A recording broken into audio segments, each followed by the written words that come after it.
¿Qué pasa, equipo? Estamos un día más en el canal de Batman Science y hoy aquí hablando con Eneco tenemos al gran Ismael Garancho. ¿Qué pasa, tío? Bueno, os voy a hacer una pequeña presentación y luego os voy a presentar él mismo. Ismael Garancho, para mí, o sea, yo lo presentaría como uno de los tíos que más sabe sobre nutrición y entrenamiento orientada a la composición corporal. Entonces, bueno, yo le conocí a Ismael por tema de redes sociales, ya le seguía la pista, pero en el Summit Paleo coincidimos por primera vez y bueno, nos unió nuestro friquismo sobre todo este tema y ahora mismo Ismael es la persona que me está llevando todo el tema de la nutrición de cara a la competición.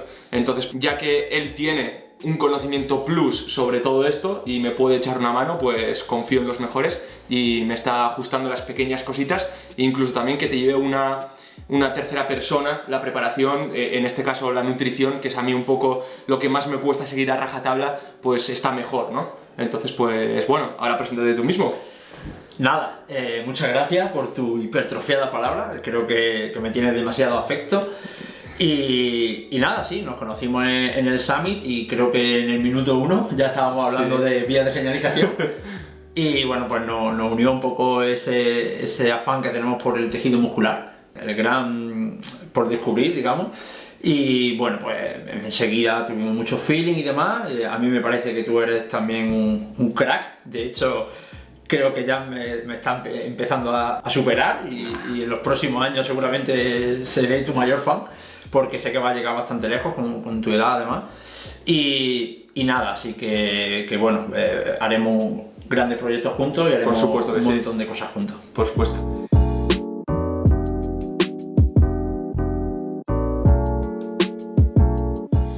Bueno, pues el tema principal del vídeo que vamos a tratar hoy es sobre el bulking, sobre esa fase de volumen. Entonces vamos a abordarlo un poco más desde una perspectiva más de nutrición, sobre qué es lo que tenemos que comer. Primero de todo, tiene que quedar claro que sin un estímulo como es el entrenamiento, da igual lo que metamos, porque eso es lo más importante de todo, meter el estímulo. Pero si metemos el estímulo y luego no acompañamos con lo que tenemos que acompañar, pues tampoco vamos a crecer. Entonces, es por ello que la fase de volumen es tan importante. Estoy aquí con Ismael porque Ismael sobre este tema va a sacar muchas cosas que seguramente yo no vaya a sacar, entonces entre los dos vamos a hacer una pequeña conversación tocando diferentes puntos y seguramente saquemos algo chulo. Así es. Vale.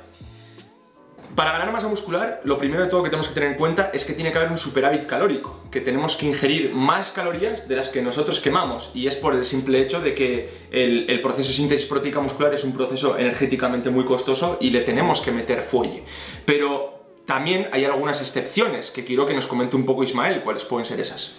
Bueno, sí que es cierto que se puede ganar masa muscular sin estar en superávit calórico, digamos, pues en una dieta normocalórica o con un ligero déficit, siempre que haya un entrenamiento de fuerza, siempre que el consumo proteico sea relativamente alto. Y los casos donde se suele dar este proceso, o sea, ganar masa muscular y perder grasa a la vez, pues bueno, suelen ser sujetos principiantes, porque debido a ese estímulo que tienen novedoso, pues destinan parte de esa energía a la síntesis proteica, también sujetos obesos y demás. Incluso hay reportados algunos casos en deportistas, ¿vale? Sí que es cierto que en algunos casos concretos, si la dieta con determinadas variantes está muy bien controlada y demás, podría darse ese proceso a la vez, ¿no? Sin embargo, hay que decir que no es lo estándar y no es lo habitual y no es lo óptimo, ¿vale? Porque se podría dar durante quizá un breve periodo de tiempo, pero no a largo plazo, ¿vale? Entonces, ¿es algo que se da? Sí que se puede dar, pero no es lo óptimo. Tenemos que partir de la base que si nuestro objetivo es ganar masa muscular, tenemos que estar en superávit calórico.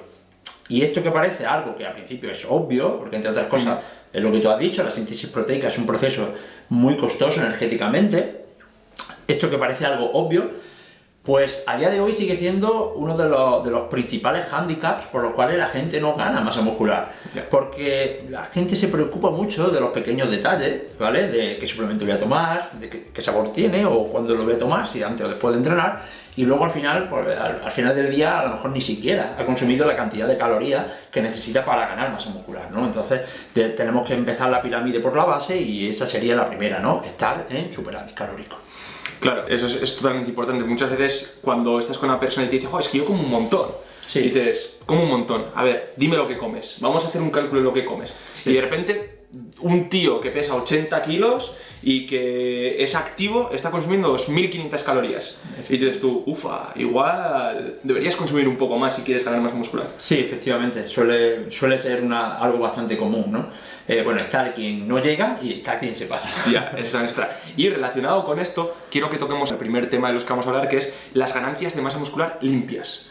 Quiero que me des tu punto de vista, luego te daré yo mi punto de vista, y hablaremos sobre esto, y es sobre, ¿se puede ganar masa muscular estando seco? O sea, decir, yo voy a ganar masa muscular, pero quiero mantener el punto de sequedad que tengo ahora porque he venido de un proceso de definición y claro, no lo quiero perder.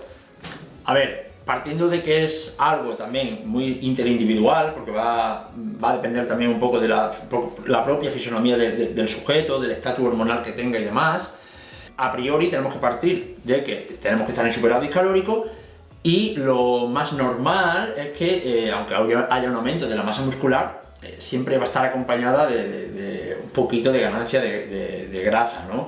Es lo más habitual. Oye, que puede haber cierta ganancia de masa muscular limpia, magra, sí, puede haber cierta ganancia de masa muscular, pero si el objetivo es ganar masa muscular de forma óptima y demás, lo más habitual es que vaya acompañada de cierto aumento del tejido adiposo. Lo que tenemos que hacer es garantizarnos que ese aumento de peso que tengamos, aunque suban ambos, sea más masa muscular que tejido graso, ¿vale? Claro. Porque a veces pasa al revés, que sube mucho la báscula, ¿vale? Qué bien, qué volumen estoy haciendo, pero a lo mejor está subiendo más grasa que tejido muscular, y eso es un error. Claro. Luego aquí yo me voy a posicionar un poco en un poco el lado contrario para ver diferentes puntos de vista. No, y es que dependiendo también del tipo de persona que seas, en mi caso, por ejemplo, ganar masa muscular me cuesta bastante, personas que son más ectomorfas les cuesta bastante ganar masa. Bueno, yo soy igual más mesomorfo que ectomorfo, pero... Yo sí soy más ectomorfo. Pero personas ectomorfas que les cuesta ganar masa muscular, que no tengan miedo a ganar grasa, en el sentido de que, de alguna manera, es más fácil perder grasa que ganar masa muscular. Pero claro, el no tengas miedo a ganar grasa tampoco es que te pongas gordo, que es lo que hablábamos. Efectivamente. Siempre digo que al final el ser humano polariza y por un lado pues, tenemos el volumen certil, el bulking y demás, que en mi opinión no es lo óptimo y ahora si quieres hablamos por qué. Y a la contra, pues tenemos la gente que tiene miedo a comer porque tiene miedo a ganar grasa. Y cuando están en una etapa de volumen, pues bueno, en cuanto sube un poquito la báscula, pues igualan un pelín de grasa, se rayan un poco y enseguida pues se vuelven a poner en déficit o bajan calorías. Yeah. Entonces, al final, pasa un año entero y siguen estando igual y no han ganado nada. Entonces, claro. ni uno ni otro, ¿no? Ninguno de los dos extremos sería lo adecuado, en mi opinión. Claro. Aquí la gente se preguntará, vale, entonces, ¿hasta qué punto puedo dejar yo ganar grasa? Porque si hemos dicho que vamos a ganar algo de grasa, ¿hasta qué punto voy a seguir ganando grasa?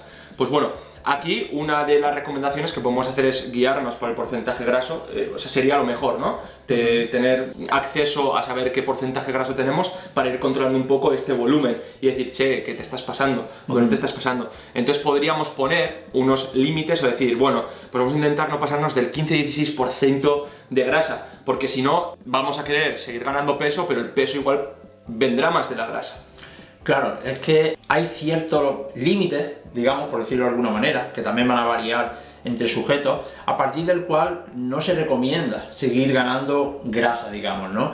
Entonces, en una etapa de volumen, donde vamos ganando masa muscular, pero normalmente va a ir acompañada de un aumento de grasa, cuando llegamos a ciertos límites o a cierto porcentaje de grasa, debido a ciertas alteraciones hormonales y demás, que si quieres ahora las comentamos sí, por eso. Las puedes comentar. Las puedo comentar. Bueno, pues en mi opinión deberíamos de cortar una etapa de volumen cuando superamos un 14-15% de grasa. Si llegamos a ese porcentaje graso, para continuar en volumen, en mi opinión, habría que hacer un minicut o un pequeño periodo de déficit energético para bajar un poco la grasa y volver a subir. Estoy hablando de un 15% en hombres. Si fuesen mujeres, pues bueno, un 20-22%, sí, eso ¿vale? Sería, digamos, un límite estándar de porcentaje graso óptimo para seguir subiendo. Llegamos a ese límite de grasa, hacíamos un minicut y podemos seguir en la etapa de volumen.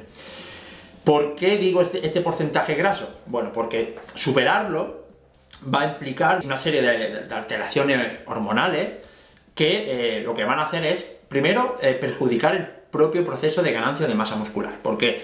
Porque cuando superamos cierto límite de grasa, como digo, se va a crear lo que conocemos como resistencia anabólica, ¿vale? Es decir, que nuestro propio proceso de síntesis proteica se va a ver mermado, ¿vale? Esto se debe a lipoinflamación, a la propia resistencia a la insulina que se va a crear también en el tejido muscular. Incluso cuando ganamos más grasa de la cuenta, pues puede haber una hiperexpresión de una enzima que se llama P450 aromatasa, que lo que hace es convertir la testosterona en estradiol. Entonces, en ese caso, todos sabemos el papel que tiene la testosterona, no nos interesa que baje esos niveles de testosterona. Entonces, por esos motivos, no sería recomendable pasar esos límites de grasa. Luego hay otros motivos secundarios también. Por ejemplo, si ganamos mucha grasa, podemos tener un déficit de vitamina D, porque la vitamina D es liposoluble y, explicándolo sencillo, digamos que los adipocitos, ¿vale?, las células grasas, absorben la vitamina D y se puede crear una carencia de vitamina D. De hecho, los periodos de volumen normalmente se hacen durante el invierno, que no nos da el sol, y si además nos pasamos de grasa, vamos a tener seguramente un déficit de vitamina D, y la vitamina D tenemos que recordar que se puede considerar casi una hormona y que tiene hasta cierto papel a la hora de mejorar la masa muscular y la fuerza, ¿no? Entonces no nos interesa bajo ningún concepto. Aparte también que si nosotros ganamos mucha grasa y luego nos vamos a poner en déficit calórico, el tiempo que vamos a necesitar. Claro, si tenemos mucha grasa no es lo mismo llegar con un 15% de grasa que llegar con un 19 o un 20% de grasa y te pones a definir. Entonces va a estar durante mucho más tiempo en déficit, y durante todo ese tiempo de déficit es tiempo que no está en superávit, que no está ganando masa muscular. Muy bien. Claro, al final el mensaje que tiene que quedar claro con este pequeño punto es que, por una parte, tenemos que evitar hacer esos volúmenes cerdiles que se han hecho siempre, pero por otra parte, no penséis que vais a ganar masa muscular estando en un 7% de grasa siempre. Claro. O sea, eso no puede ser. Entonces, no tengáis miedo a ganar grasa porque la vais a ganar, pero por otro lado, no os paséis. Entonces, como casi todo en esta vida, los puntos medios son los más seguros en este sentido. Sí, bueno, es lo mismo de siempre, ¿no? Sí. Al final, como siempre se polariza y demás, pues yo me encuentro en consulta pues ambos tipos de casos, ¿no? Uno y otro, y al final ni uno ni otro, ¿no? Claro, el punto medio y demás, y a la gente pues, que tiene más miedo por ganar grasa y demás, pues se tiene que liberar un poco de eso, porque como tú bien has dicho antes, el proceso de ganancia de masa muscular es mucho más lento que la pérdida de grasa, entonces no os preocupéis demasiado por eso, que precisamente ese es uno de los puntos por los cuales la gente luego también recurre al volumen cerdil, porque empieza a ver que la báscula no sube, somos un poco impacientes y tenemos que saber que el proceso de ganancia de masa muscular es lento y que el sujeto entrenado, como tú, que lleva muchos años entrenando, pues si ganas 300 gramos de masa muscular al mes, date por satisfecho. Claro. ¿Vale? Y luego teniendo en cuenta también que si vamos a hacer un periodo de definición para competir, te vas a llevar también parte de masa muscular. Claro. Llegar a porcentajes grasos muy bajos va a hacer que te lleves algo de masa muscular. Entonces, claro, tenemos que ser muy pacientes, tanto en el volumen como en la definición. Las cosas rápido y deprisa, al final nos va a llevar al fracaso o a estar siempre igual, y a no mejorar. Efectivamente. Entonces, bueno, ya habiendo visto este punto, y yo creo que ha quedado bastante claro, vamos a pasar al siguiente, que es el consumo de proteínas en la fase de volumen. Aquí el consumo de proteínas es súper importante para las ganancias de masa muscular, para cuando estamos en déficit energético. Has escrito hace poco un post también del consumo de proteínas en corredores de resistencia. O sea que las proteínas son clave en casi todo. Pero claro, aquí también nos podemos llegar a un punto en el que, como pensamos o como sabemos que las proteínas son importantes, nos vamos a atiborrar a proteínas, pero a más no poder. Y entonces yo aquí veo un problema, y es que si consumimos demasiadas proteínas, al final de ese total calórico que tenemos, si metemos muchísimas proteínas, por una parte no vamos a poder meter tantos carbohidratos o ciertos carbohidratos que podemos llegar a necesitar, ciertas grasas que podemos necesitar, o sea, nos estamos comiendo otros macros con esas calorías de todas las proteínas que estamos metiendo. Y segundo, vamos a estar súper saciados y tenemos que hacer un superávit calórico un poco más, como por ejemplo el mío, que tengo que meter casi 4000 calorías, y si meto más de la mitad de proteínas, al final voy a terminar hasta arriba de comer, por la saciedad que me genera. Y luego aparte, pues otros puntos negativos que yo creo que hay que tener en cuenta, que nos puedes contar o cómo lo ves tú. Como siempre, que al final también se polariza. Eso es. Por un lado tenemos las clásicas recomendaciones clínicas de los 0,8 gramos, que obviamente son para sujetos sedentarios, y que incluso en deportistas pues se habla de 1,2, 1,3, 1,4, 1,5, En mi opinión, pues, bueno, en mi opinión no, basado en la evidencia está más que claro, es poca proteína, no es la proteína óptima que debemos de consumir, pero tampoco nos debemos de ir al otro extremo, que viene un poco más del culturismo clásico, bueno, que se puede ver hoy en día de hasta 4 y 5 gramos de proteína por kilo de peso corporal. Sobre todo porque no es necesario, por todo lo que tú estás diciendo, que está perfecto, como lo has explicado, porque además, ¿por qué no decirlo? También la proteína es el macronutriente pues, más caro, ¿no? Y tiene cierto coste económico también, ¿no? Entonces, al final, bueno, pues tenemos que partir, como siempre, de un término medio, y el hecho de consumir más proteína, pese a lo que todavía mucha gente piensa, no va a hacer ni que haya mayor síntesis proteica ni haya mayor ganancia de masa muscular. De hecho, si te pasas de la proteína que realmente tu cuerpo necesita o que realmente puedes usar para estimular la síntesis proteica, que tiene, digamos, un techo máximo, pues simplemente pues, se va a oxidar o se va a excretar, ¿no? Entonces sería un poco como, entre comillas, desperdiciar el consumo proteico, aparte del desplazamiento de nutrientes que tú, como tú bien has dicho, que podría mermar la ingesta de hidratos de carbono que necesitamos, ¿no? Entonces, bueno, también matizar que mucha gente todavía sigue pensando que solamente se absorbe cierta proteína. Eso es. Realmente la proteína se absorbe toda, lo que hay que diferenciar es lo que se usa para la síntesis proteica, que está limitado. O sea, la síntesis proteica, digamos, que ya estaría... Tiene un límite y el resto pues se oxidará o se excretará y ya está. Claro, esto nos lleva también al hecho de que... se podría hacer otro vídeo justo hablando de todo esto, ¿no? Pero sí. Nos lleva al hecho de que seguramente sea más inteligente que el consumo proteico esté más repartido durante el día a meterlo todo en una o dos comidas, por lo que has comentado. Tenemos un techo en la síntesis proteica muscular y no por meter más proteínas vamos a elevar más la síntesis proteica muscular. Entonces igual pues nos interesa repartirlo en más comidas. Sí, bueno, como tú bien has dicho, casi que esto requiere un vídeo adicional. Pero sí, bueno, partiendo de que lo más importante es el consumo total diario de proteína que necesitamos, eso sería lo más importante. Eso es. Luego el timing pues sería otro factor importante, y debido a que no tenemos un almacén donde reservar los aminoácidos, aparte del tejido muscular, obviamente, sí. Algo que sí pasa con el tejido graso y con los hidratos de carbono en forma de glucógeno, pues debemos de tener un reparto relativamente equitativo. Sí que hay algunos momentos donde a lo mejor nos interesa meter un poquito más de proteína, pero es que sí debería de haber un reparto relativamente equitativo y asegurarnos llegar al umbral mínimo para estimular la síntesis proteica y tampoco pasarnos. Eso es. Esto es como en el entrenamiento. Cuando os hablo yo del volumen mínimo necesario para que haya efectos y que tenemos un volumen máximo recuperable, pues con la proteína pasa lo mismo. Tenemos un umbral mínimo y otro umbral máximo. Y lo que nos interesa es meter la proteína dentro de estas franjas del umbral mínimo y el máximo. Así que bueno, ya que hemos hablado un poco de las proteínas, ahora quiero comentar un poco todo el tema de carbohidratos versus grasas a la hora de hacer un volumen. Imagínate que ya hemos dicho que vamos a tomar X proteínas, imagínate, 2 gramos de proteína por kilo de peso y vamos a meter el superávit calórico que yo necesito. ¿Cómo relleno el total de calorías? ¿Meto más grasas? ¿Meto más carbohidratos? ¿Qué nos puedes decir al respecto? A ver, voy a hablar un poco en base a lo que conozco de la literatura científica y a mi opinión, ¿vale? O sea, que hay una parte que está evidenciada y otra parte que es de tu cosecha. Es de mi cosecha. Es cosecha propia, ¿vale? Lo dejo claro, ¿vale? Tenemos que asegurar cierta cantidad de grasa para no alterar el estatus hormonal, ¿vale? Pues podríamos estar hablando pues, de 0,9, 1, 1,2, 1,1, por ahí en esos rangos por kilo de peso corporal, sí. Sería algo tal, se puede subir un poco más, ¿vale? Asegurando, vamos a decir 1 gramo por kilo de peso corporal de grasa, aseguraríamos que no hay una alteración del estatus hormonal. A partir de ahí, que subo más las grasas, subo más los hidratos de carbono.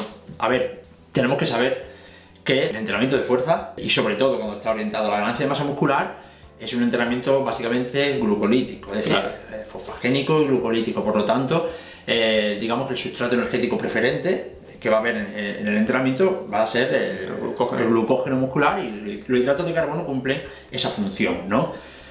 Aparte que el hidrato de carbono o el glucógeno muscular también cumple ciertas funciones que van más allá de ser un sustrato energético, ¿vale? Claro.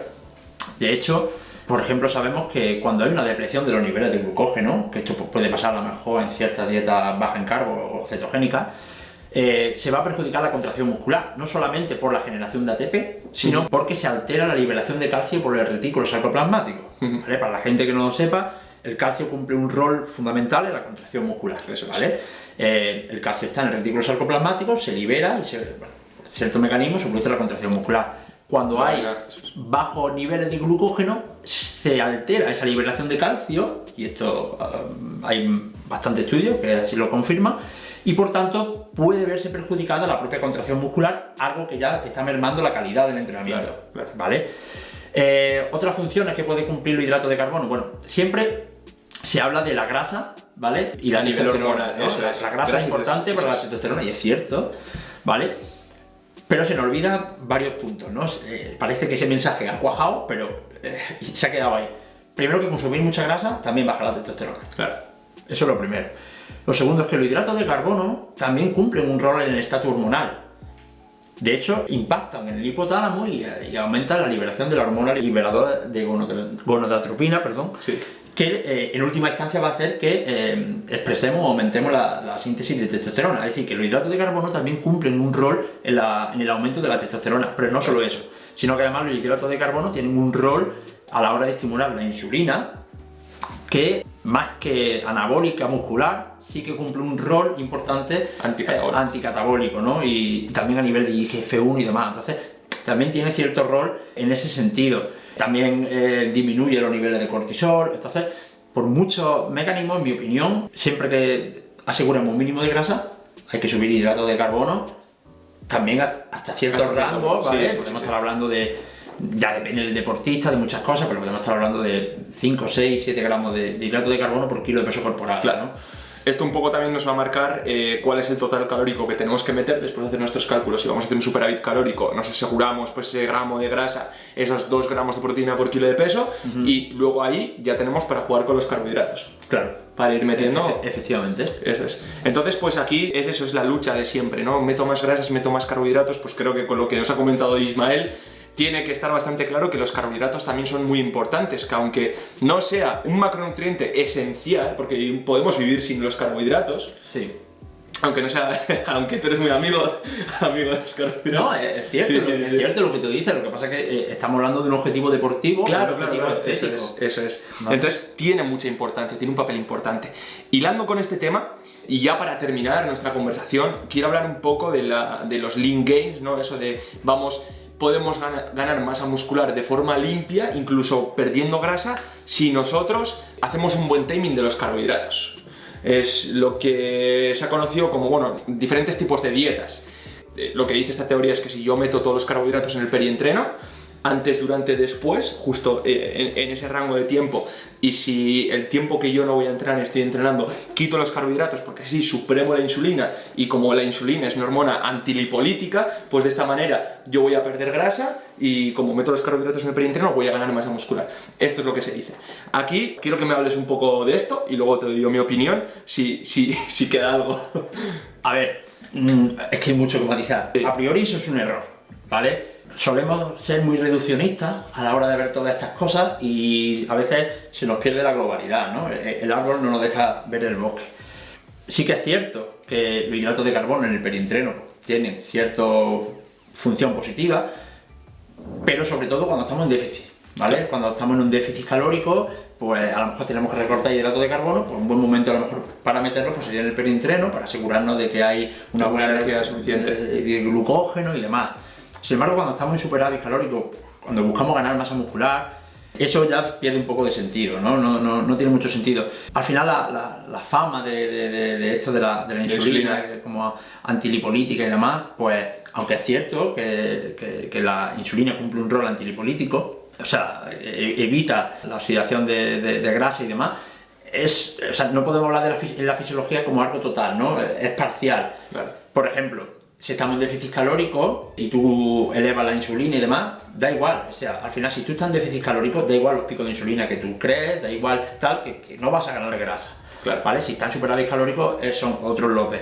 Pero jugar de una manera, por decir, meto todos los carbos en una parte del día, para que ahí suba la insulina y demás, y luego el resto del día no meto carbos, para que la insulina esté baja y yo queme más grasa, realmente tu cuerpo no entiende de ese momento, porque la ganancia de grasa a lo largo del día, por decirlo de alguna manera, no es tan aguda. ¿Sabes lo que te digo? Sí, un adipocito sí. se puede llenar y vaciar a lo largo del día unas 10 veces. Claro. Es decir, la gente piensa que tenemos un adipocito, Se llena de y ya grasa o gana grasa. No. Por lipólisis basal, por mucho... O sea, te digo que un propio adipocito puede estar lleno, más lleno, más vacío de grasa hasta 10 veces. O sea, se llena y se vacía de grasa hasta 10 veces a lo largo de un día. Por lo tanto, no es algo tan estancamiento, no es algo tan que sea... esto se produce y ya está. Entonces, nuestro cuerpo al final va a depender de ese balance calórico. Claro. O sea, si tú al final del día has metido X hidratos de carbono o tienes X balance energético, sea superávit o sea déficit, eso es lo que va a determinar que tú ganes masa muscular o que no. El resto podría jugar cierto papel, podría, pero sería mínimo. Claro. ¿Vale? Sería un papel relativamente mínimo. Ya, eso es. Y luego, para añadir un poco a todo esto, nosotros tenemos que pensar que tenemos unos depósitos de glucógeno. Entonces, si yo voy a entrenar por la tarde-noche, lo que hemos hablado, estaría mejor que metamos la mayor cantidad de carbohidratos pues un poco en el perientreno, puede ser óptimo, pero no pasa nada porque si tú los metes por la mañana, aunque vayas a entrenar la tarde-noche, esos depósitos de glucógeno se llenan y si tú vas a estar trabajando en tu oficina, no se van a vaciar así porque sí.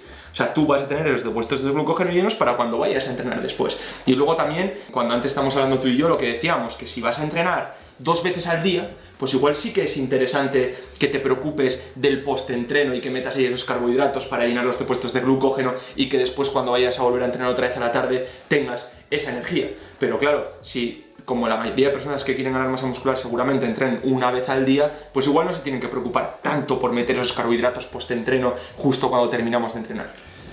Es que volvemos a la base. Al final, es lo que decía al principio de que la gente se preocupa mucho de los pequeños detalles, es decir, estas cosas son la guinda del pastel, ¿vale? De todo lo que sería esto. Es verdad que buscamos la optimización, que sea lo mejor, pero no es tan importante estas cosas. Entonces la gente se raya mucho con todas estas cosas, no, ahora sí, ahora meto esto, ahora tal, y a lo mejor pierden la globalidad, ¿no? de todo esto.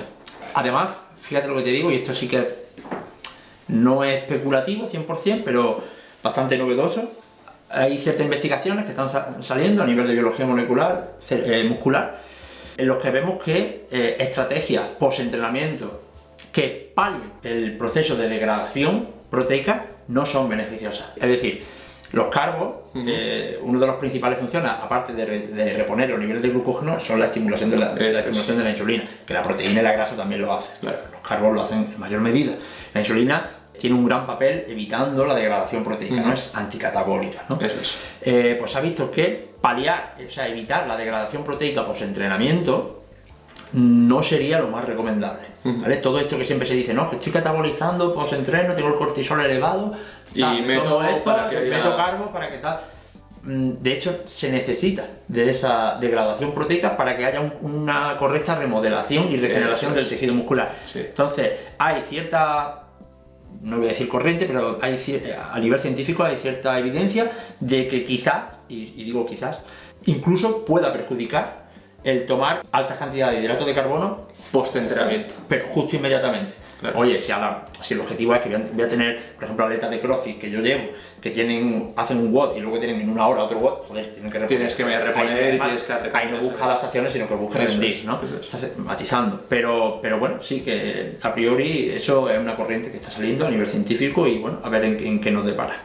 Vale, aquí entonces la conclusión de este punto, el tema de los lean gains, de la ganancia limpia con pérdida de grasa o incluso las pérdidas de grasa, tener en cuenta que al final lo que más nos tiene que preocupar es el total calórico y lo que metemos de los macronutrientes, que ahora se ha creado una corriente que dice que las calorías no importan tanto, que los macronutrientes no importan tanto, que esto volvemos a lo de antes, son extremos. O sea, al final tampoco tienes que ir a lo único que importa son las calorías y da igual de dónde provengan, lo único que me importa es tal y de dónde... No, pero tampoco tienes que ir al otro extremo. Entonces, un punto medio, o sea, la base es esta y aunque no pensemos o no lo queramos ver, al final si queremos ganar masa muscular, esta es la base de todo esto. Entonces es lo que decíamos, de hilar más fino. Al final cuando una persona va a competir, cuando tal, pues seguramente ya tengamos que coger todas las cosas de una forma mucho más pues, cuidadosa y eso es, hilar todavía mucho más fino y entonces ya estas cosas que nosotros pensábamos que eran tan importantes van un poco más atrás después de hacer las cosas bien. Sí, es un poco como el principio de Pareto, ¿no? Realmente el 20% de las cosas nos van a dar el 80% de los resultados, ¿no? Claro. Y el otro 80% de las cosas simplemente van a ser la guinda del pastel, ¿no? Es el otro 20%, ¿no? Sería un poco el resumen, ¿no? de eso, ¿no? Y bueno, todo lo que tú has dicho es correcto. Entonces al final es que realmente no hay magia, o sea, al final dar un correcto estímulo, un correcto entrenamiento de fuerza y ajustar lo mejor posible la ingesta calórica y la división de macronutrientes, y tampoco tiene mucha historia. Eso es. Pues yo creo que con esto hemos hecho un vídeo bastante completo sobre las ganancias de masa muscular. Vamos a hacer una cosa como conclusión para el final, para que la gente se lleve esa pequeñita receta. Vamos a decir más o menos, vamos a comentar un poco cuántos gramos por kilo de peso de grasa, de proteínas y de carbohidratos creerías tú que... Ya sé que esto es muy individual, pero bueno, la gente lo quiere y si no me lo van a preguntar en los comentarios. Entonces, ¿cuántas proteínas meto? Pues vamos a dar pues una pequeña orientación. A día de hoy, bueno, la evidencia científica nos dice que el rango óptimo de consumo proteico para ganar masa muscular pues suele estar en torno a 1,7 y entre 2,2 gramos de proteína por kilo de peso corporal. Hay matizaciones según sujetos, si hombre, mujer, edad, ¿vale? Te va más hacia el rango más alto o el rango más bajo, incluso salirte un poquito más alto en algunos casos concretos, ¿vale? En cuanto a hidratos de carbono, hablando de ganancia de masa muscular, pues yo me movería entre... Esto depende también de la actividad diaria que tenga el sujeto y demás, pero me movería entre 5 y 7 gramos de hidratos de carbono por kilo de peso corporal. En cuanto a las grasas, pues bueno, pues lo que he dicho antes, ¿no? Me movería entre 0,9 y 1 y bueno, pues 1,2, 1,3 gramos de grasa por kilo de peso corporal. Por decir una receta, claro, hay muchísimos matices y tal, pero así a grosso modo podría ser un buen intervalo de estos que he comentado. Eso es. Pues bueno, sabiendo esto, ya sabéis que esto ha sido una pequeña orientación, que bueno, lo podéis ir moviendo dependiendo de también vuestros gustos, vuestras necesidades y que bueno, que al final siempre y cuando cumplamos esas proteínas, esas calorías totales, podemos jugar un poco más con lo demás. Pues bueno, equipo, esto ha sido todo lo que queríamos comentar. Os voy a decir una cosa, tenéis aquí abajo la página web de Ismael Garancho que acaba de abrir, que ahí sube contenido, sube artículos relacionados con todo esto que estamos hablando, composición corporal, para mejorar el entrenamiento, incluso temas relacionados con las patologías y todo. O sea que es muy completa esta página web, la he abierto hace poco, así que todavía está generando mucho contenido. Y después también tenéis sus redes sociales en Instagram, que suele subir casi todos los días en historias o publicaciones un montón de cosas. Y bueno, que yo os recomiendo que le sigáis porque vais a aprender un montonazo.